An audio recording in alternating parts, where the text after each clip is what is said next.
For the first time in history, people and machinery are working together, realizing a dream.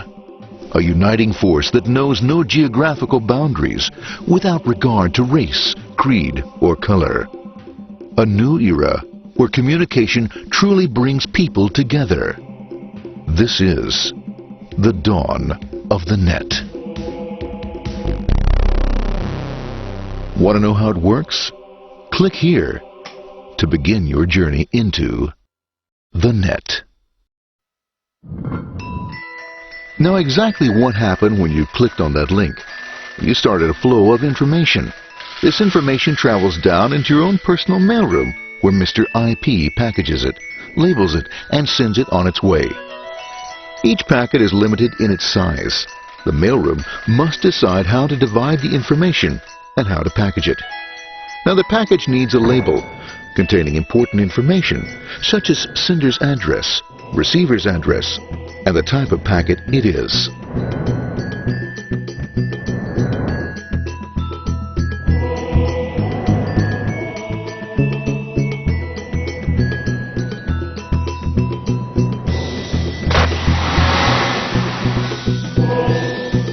Because this particular packet is going out onto the internet, it also gets an address for the proxy server, which has a special function, as we'll see later.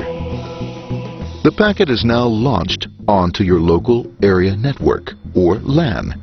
This network is used to connect all the local computers, routers, printers, etc. for information exchange within the physical walls of the building. The LAN is a pretty uncontrolled place, and unfortunately, accidents can happen.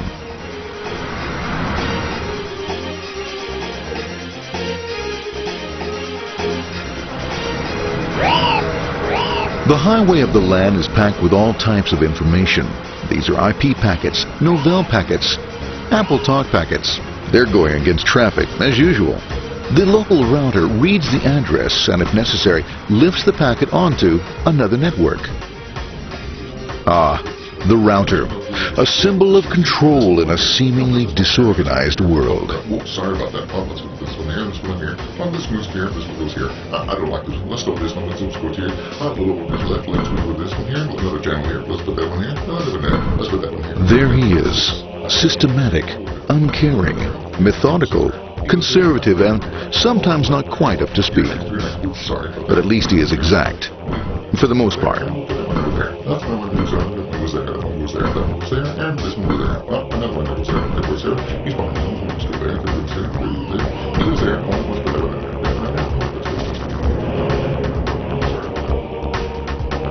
there. As the packets leave the router, they make their way into the corporate intranet and head for the router switch. A bit more efficient than the router switch plays fast and loose with IP packets, deftly routing them along their way.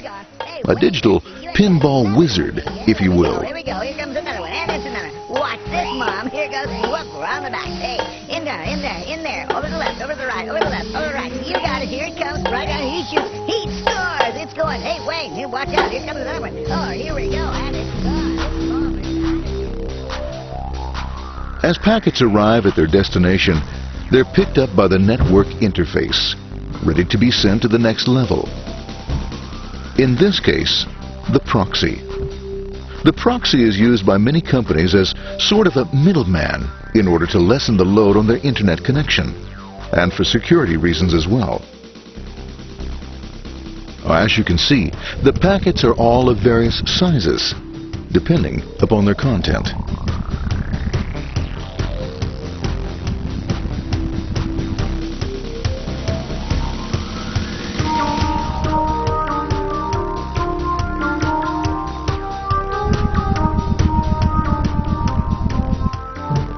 The proxy opens the packet and looks for the web address, or URL. Depending upon whether the address is acceptable, the packet is sent on to the internet.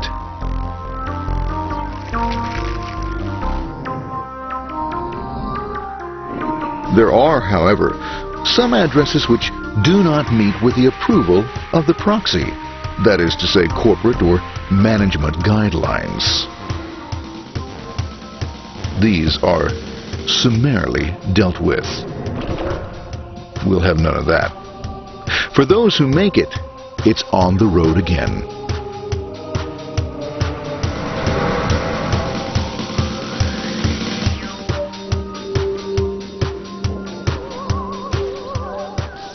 Next up, the firewall. The corporate firewall serves two purposes.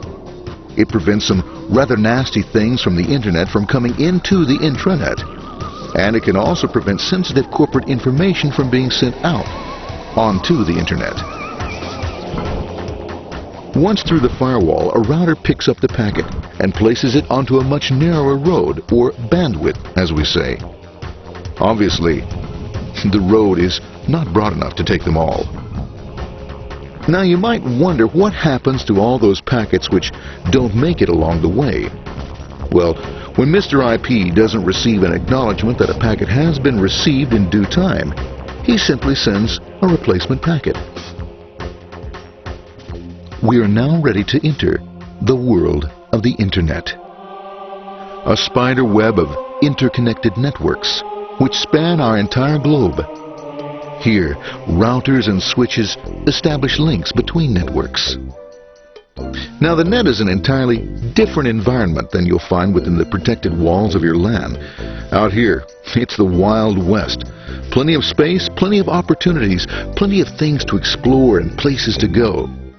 Thanks to very little control and regulation, new ideas find fertile soil to push the envelope of their possibilities. But because of this freedom, certain dangers also lurk. You'll never know when you'll meet the dreaded ping of death. A special version of a normal request ping which some idiot thought up to mess up unsuspecting hosts.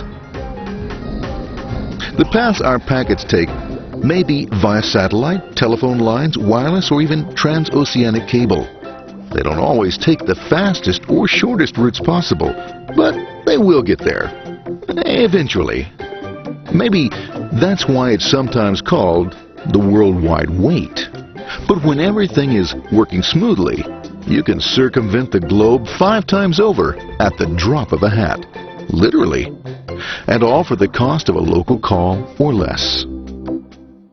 Near the end of our destination, we'll find another firewall. Depending upon your perspective as a data packet, the firewall could be a bastion of security or a dreaded adversary. It all depends on which side you're on and what your intentions are. The firewall is designed to let in only those packets that meet its criteria. This firewall is operating on ports 80 and 25. All attempts to enter through other ports are closed for business.